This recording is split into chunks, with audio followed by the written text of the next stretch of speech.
ایک دوسرے کو عزت دو، برداشت کرو۔ میرے نبی نے فرمایا بہترین مسلمان وہ ہے جو بیوی سے اچھا سلوک کرتا ہو، اور بیوی سے فرمایا میری شریعت میں سجدہ ہوتا تو بیوی سے کہتا خامند کو سجدہ کر۔ بہترین صدقہ اولاد کی تربیت ہے۔ پورا گھر میرے نبی نے نقشہ، ہر ایک کی قیمت بتائی۔ ماں تیرے قدموں تلے جنت، کہ کاش میری ماں زندہ ہوتی، تم دیکھتے میں کیا کرتا، میں عشاء کی نماز کے مصلی پر ہوتا، میں سورۃ فاتحہ پڑھ رہا ہوتا، ادھر سے آواز آتی میری ماں کی محمد، تو میں نماز توڑ کے کہتا لبیک اماں جان۔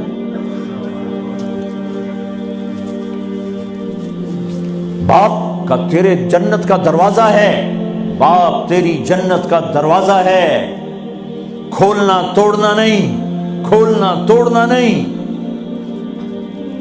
توڑ دیا تو جنت میں نہ جا سکو گے۔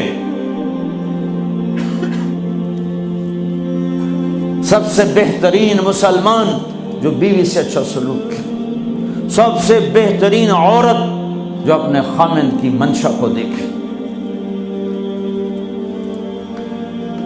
پھر آپ نے ایک عجب بات فرمائی جو معاشرے میں بہت بوجھ بنتا ہے جس کا، ہاں بھائی تمہیں ایسا صدقہ بتاؤں جس سے بڑھ کے کوئی صدقہ نہیں، تمہیں ایسا صدقہ بتاؤں جس سے بڑھ کے کوئی صدقہ نہیں۔ انہوں نے کہا جی کیا؟ کہ الابنۃ المردودہ، جس کی بیٹی کو طلاق ہو گئی یا بیوہ ہو گئی اور گھر واپس آ گئی ماں باپ کے، یا ماں باپ نہیں ہے تو بھائی ہیں، وہ ایک بوجھ بنتی ہے ماں باپ پر بھی، اور بھائی تو ویسے ہی باغی ہو جاتے ہیں۔ میرے نبی نے فرمایا اس بچی پہ خرچ کرنا کائنات کا سب سے افضل صدقہ ہے۔ گھر، ایک گھر کیسے چلتا ہے؟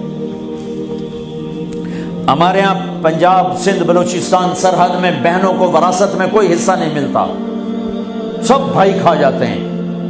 میرے نبی نے فرمایا جس کو اللہ نے 2 بہنیں دیں اس نے ان کا حق ادا کیا، شادی کی حق ادا کیا۔ ماں باپ کی وراثت میں سے ہوتا ہے، اگر میں نے کوئی خود کمایا ہے اس میں بہنوں کا حق نہیں، ماں باپ سے اگر 1 روپیہ بھی آیا ہے تقسیم کیا جائے گا۔ جس نے بہنوں کا حق ادا کیا، شادی کی حق ادا کیا، اس پہ جنت واجب ہو گئی۔ جس کو اللہ نے 3 بیٹیاں دی، اس نے ان کی ڈولی اٹھائی، وہ جنت میں میرے ساتھ یوں ہوگا۔ ایک بولے اگر 2 ہوں، کہ جس نے 2 بیٹیوں کی شادی کی وہ بھی ایسے ہوگا۔ اللہ بھلا کرے۔ ایک صحابی کا کہ جس کی 1 ہو، کہ جس کی 1 ہے، اگر اس نے اس کو عزت سے رخصت کیا تو وہ بھی میرے ساتھ ایسے ہی ہوگا۔ پھر کئی بچیوں کو طلاق پڑی ہے کہ اس کو بیٹا نہیں ہوتا۔ یہاں آنے سے پہلے کا واقعہ، پنڈی سے بچی رو رو برا حال اس کا، میں تو فون سنتا ہی نہیں ہوں ایسے کہ میرا تو کلیجہ پھٹ گیا ہے۔ ہے کہنے لگی کہ سسرال نے کہا تھا بیٹی ہوئی تو طلاق دے دیں۔ میں نے کہا اس میں میرا کیا قصور ہے، اور بیٹی ہی ہوئی اور مجھے طلاق پڑ گئی اور میں گھر آ گئی 22 سال کی عمر میں۔ بیٹی دینے والا اللہ اور ظلم کرنے والا سسرال۔ میرے نبی کو اللہ نے بیٹے دے کے اٹھا لیے، قاسم اٹھا لیے، عبداللہ اٹھا لیے، ابراہیم اٹھا لیے، 4 بیٹیاں دی، 3 زندگی میں اٹھا لی، زینب، ام کلثوم، رقیہ، تینوں آنکھوں کے سامنے چلی گئیں۔ فاطمہ سے نسل چلی، آپ نے فرمایا لوگوں کی نسل بیٹے سے چلتی ہے، میری نسل میری بیٹی فاطمہ سے چلی۔ اس لعنت کو دھویا۔ عورت کا کیا قصور ہے اگر اس بیچاری کو بچیاں ہو رہی؟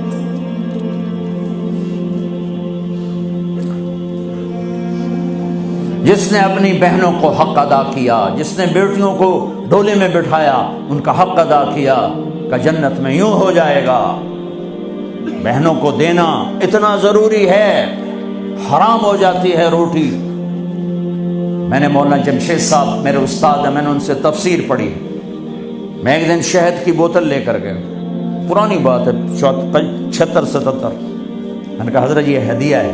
فرمایا کہاں سے لائے ہو؟ میں نے کہا میرے اپنے باپ کا ہے۔ فرمایا تیرے باپ نے اپنی بہنوں کو، تیرے باپ نے اپنی بہن یعنی میری پھوپھیوں کو، تیرے باپ نے اپنی بہنوں کو زمین میں سے حصہ دیا تھا؟ یہ سوال کیوں کیا؟ 10 روپے کی شہد کی بوتل تھی اس وقت، کہ اگر دیا تھا تو یہ میں لے لوں گا، اگر نہیں دیا تو پھر یہ حرام ہے، میں نہیں لوں گا، یہ مطلب